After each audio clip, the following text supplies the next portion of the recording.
Hello, we're watching the news broadcast daily and following are today's headlines. Prime Minister Nguyễn Tấn Dũng visits Haiti. International Fund for Agriculture Development aids Vietnam to cope with climate change. Painting exhibition promotes Earth Hour.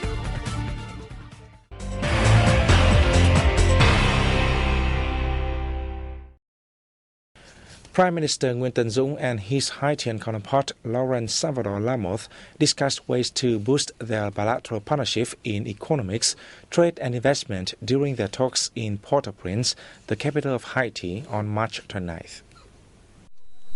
To realise further development, both sides have committed to facilitating all-level visits and diplomatic connections between their countries.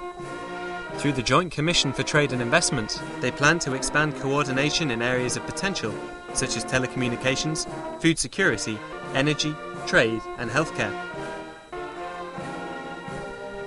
They also pledged to nurture two-way trade and investment on the basis of equality and mutual benefit. Prime Minister Laurent Lamotte hailed Dung's visit, which he said has laid a firm foundation for the two-way relationship to grow through the establishment of legal mechanisms and frameworks conducive to cooperation.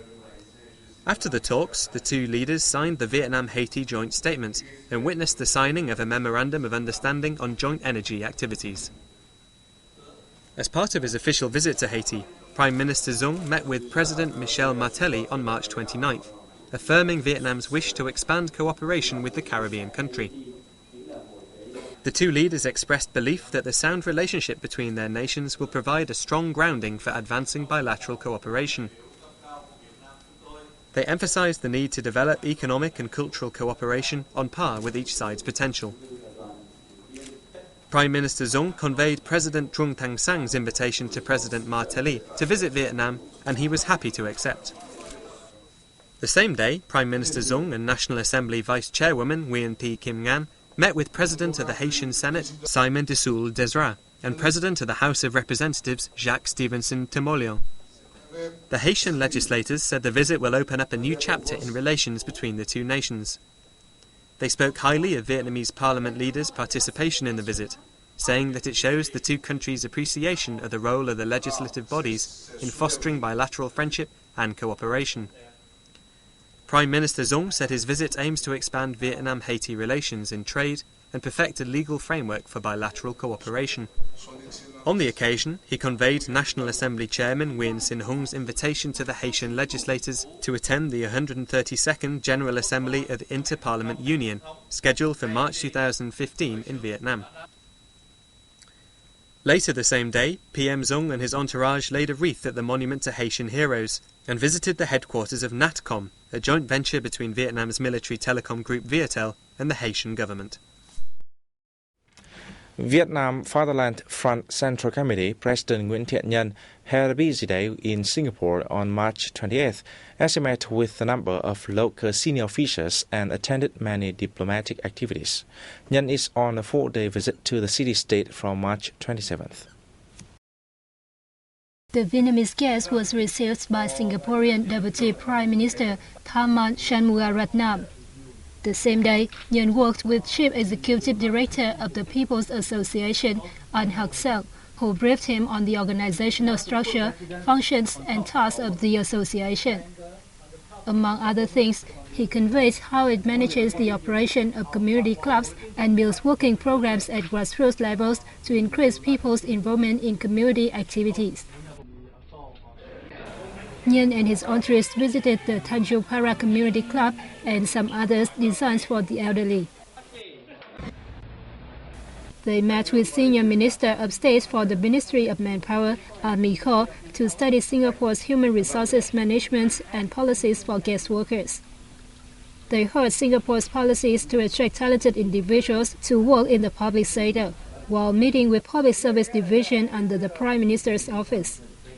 Later on the day, they attended the meeting with voters along with Sam Tan, Senior Parliamentary Secretary at the Ministry of Culture, Community and Youth.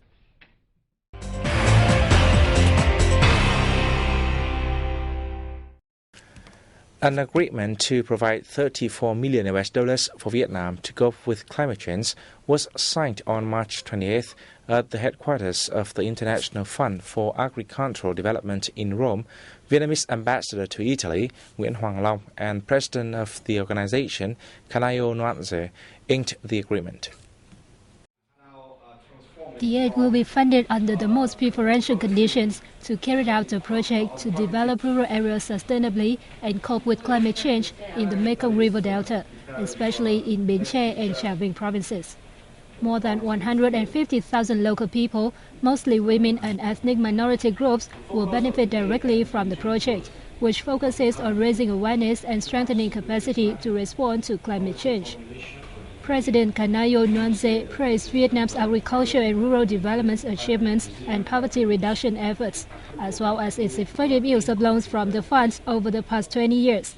He affirms that his organization has pledged to continue supporting the implementation of cooperative projects with Vietnam. Ambassador Long thanks support from the organization for Vietnam over the years and spoke highly of the shift of its cooperation in helping the country to cope with climate change. The Vietnamese diplomat said Vietnam needs international cooperation to improve the quality of development. From 1991, the organization began to provide preferential loans to Vietnam, focusing on assistance to farmers, fishermen, poor women, and needy provinces inhabited by ethnic minority groups. A painting exhibition on energy saving is taking place in Ho Chi Minh City to celebrate the 2014 Earth Hour campaign. The event, which runs until March 21st, is displaying paintings which won prizes in the recent city drawing contest themed Green Earth. The exhibition is aimed at educating and appealing the public to join hands in protecting water and forest resources, protecting the environment and saving energy. It also calls for an end to energy waste, with people using electricity and water effectively for the sake of a greener and cleaner planet.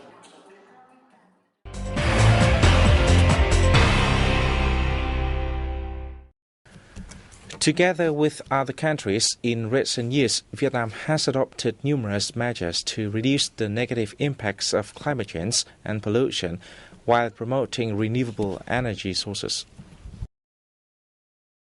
Nguyễn Thanh Trung from Hanoi's Ba Đình district says previously he had to pay almost 1 million dong for power every month. However, in the last 3 months, it has cost him only 400,000 dong thanks to the consultation with the power company and the information provided by the media. Everyone should follow the energy-saving methods to use power effectively. They should ask other people to do so too. There have been many measures given out to save energy, but the efficiency depends much on the awareness of each person. It's hard to change a habit, but it's even harder to create a new habit for saving power.